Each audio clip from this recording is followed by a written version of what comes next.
கந்தன்ன பொருள் என்ன தெரியுமா? பகைவர்களுடைய வல்லமையை வற்றச் செய்பவன் ஒரு அர்த்தம். எத்தனை பகைவர் வந்தாலும் சரி, அவர்கள் ஆற்றலை வற்றச் செய்பவன். இரண்டாவது, 6 திருமேனிகள் ஒன்றாக சேர்க்கப்பட்டதால் உண்டானவன் கந்தன்.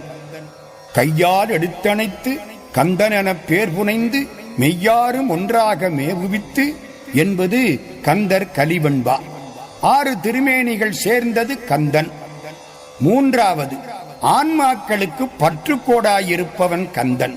கந்துன்னா கட்டுத்தறி, பற்றுக்கோடு.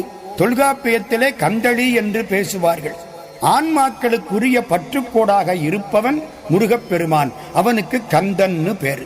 அதனாலதான் நூல்கள் கந்தர் அனுபூதி, கந்தர் அலங்காரம், கந்தர் கலிவெண்பா, கந்தர் சஷ்டி கவசம், கந்த புராணம், கந்தர் அந்தாதி இப்படின்னு பெரும்பகுதி